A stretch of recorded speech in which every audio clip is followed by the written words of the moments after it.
Hello everyone, Josh here with Gacha Legends, and today I'm doing an Infinite Magicraid 100 summon video. I've been playing on a newly created account, created this account I believe sometime yesterday, been grinding on it, getting pretty far, and kind of learning all the different units that are available, trying to figure out which units are the best, which ones I really want to build up, what type of teams I want to try out before global launch, which will be happening on September 7th. So, you know, not too long from now. It's going to be next month early on. We will have some other videos and stuff like that. Hopefully maybe before global, definitely after. Obviously, I will be creating a whole new account for global to follow along with all of you that are joining in at that time as well. If you are a big turn-based fan, then you're probably going to like this game. If you are familiar with games like Epic 7, Awakened Chaos Era, Summoner's War, Raid Shadow Legends, of course Eroka, which we also play here on the channel, games like that, then you should have no problem kind of jumping right into this game, because that's more or less what this game is going to be like. It has a lot of different content already available, which is going to be great, and they're constantly adding new things to the game as well, so that's great to see. So we're going to be doing 100 pulls here. The rates for a legendary, which we're kind of aiming for here, is 0.5%, because we're going to be doing 100 excellent wishes. You can see here they have the refined wish. This is more like the free-to-play. You know, I don't want to say free-to-play, because technically everything I'm doing right now is free-to-play. This is more like the very generic pull, like the lesser currency that you're going to get a lot more of, you know, that you can buy just from the shop throughout the day, every single day. You get it from a lot of different missions and achievements, clearing stages, etc. This is just going to be, you know, a wish that you're going to be able to make a lot. You know, it's going to be a more commonplace thing. This, unfortunately, does not have legendaries in it, but it does have epics, and it's a 1% drop for those. And epics are very good in this game. There's a lot of strong epics from what I can tell so far. So that's very, very good. Now, those are 1%. This is kind of, you know what? A better way to explain what the refined wish is, it's the fodder. It's the fodder pull. This is where you go in to summon for your fodder so you can star up your stronger units. That's probably a better way to put it. Excellent wish. We can get elite, epic, or legendaries. The legendaries, of course, is a 0.5% chance. The epics is 11.5. Now, this is the one that we're going to be doing 100 pulls in here in a moment. Now, there is a built-in pity, though, for legendary, so don't think, you know, oh my god, 0.5%, I'm never going to get a legendary. You will. You'll hit the pity if, you know, anything else, and they at least make it worthwhile, because I've looked at a lot of the legendaries. A lot of them are pretty strong, so it's definitely worth the wait, in my opinion. Now, the Supreme Wish, this one is the granddaddy of them all right now, currently. Much harder to get this currency, obviously, but it is a guaranteed epic or legendary. Legendaries are 8%. We will do one of those pulls. Maybe. I haven't decided. Actually, no, we'll probably go ahead and save it, because there are missions that we have to do for it, and I'm not entirely sure if they're retroactive. Anybody who's been playing this on the test servers that are currently available right now since, you know, its inception a few months back, please let me know in the comment section below. Is it retroactive all the way through? If so, then if I ever do another summon session before global launch, then I'll go ahead and use those pulls as well, and not only when the mission comes up. Anyways, let's go ahead and do our 100 pulls on excellent wish. Let's make 100 wishes here today. Hopefully they all come true. We'll see. Now, the goal is I want to try and pull at least one legendary outside of the actual pity. I'm currently getting ready to do the second pity. The first one was only 50. The second one is going to be an additional 100. So technically 150 pulls to hit your second pity. So we are 96 away. We have 100 tries. We're definitely going to get it. But can we get one outside of that? Can we hit on that 0.5% rate? I don't know. So stay tuned and let's see. We're going in with our first multi. Oh boy.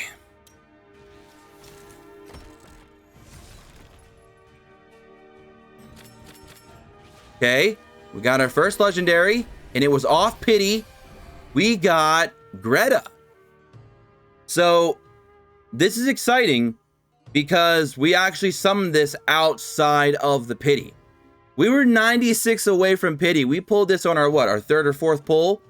So that's awesome. We actually hit on the 0.5% rate.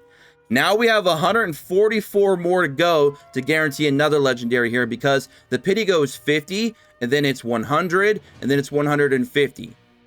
So that's kind of exciting that we actually hit on that 0.5. Now they're saying that this is a debuff, removal, and control type unit. So we'll look at her skills real quick before we go on. Well, I guess we won't. I accidentally clicked the wrong thing. I do apologize. We'll look at her at the end. All right, so that's cool. That is very, very cool. Let's go in again, see if we can pull another one. All right, so we got an epic hero. So we're getting some epic dupes here. Not too bad. All right, let's keep going. So we got 2 on that one, plus a new one. All right, some more. Another new hero. Okay, so where are we at now? We've done about 6 multis. We are 94 away from our next legendary hero. So let's go back in.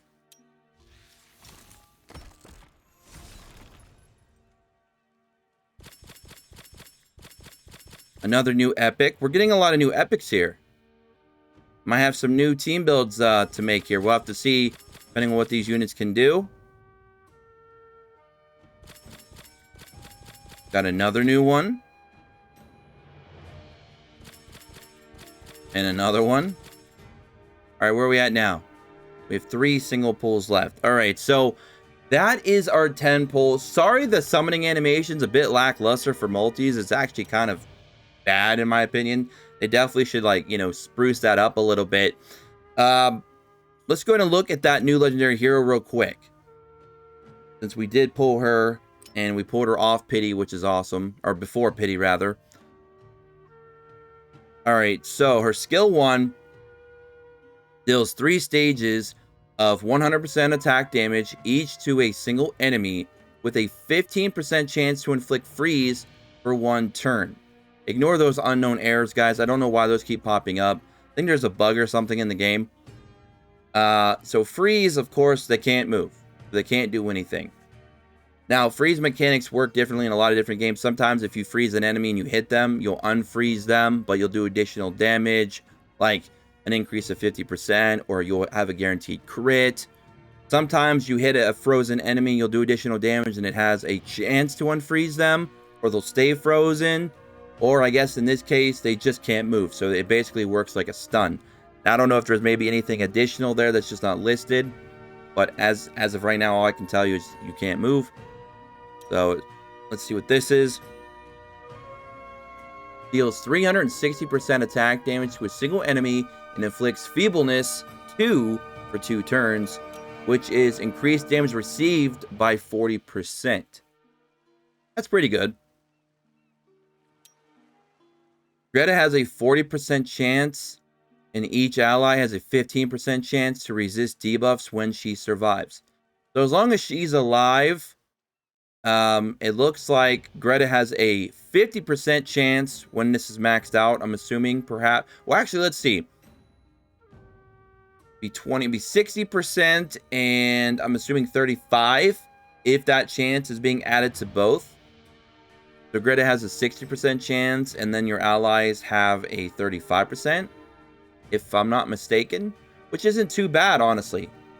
Okay, so she has a built-in mechanic to kind of allow your units and herself to not get hit by a debuff. Interesting.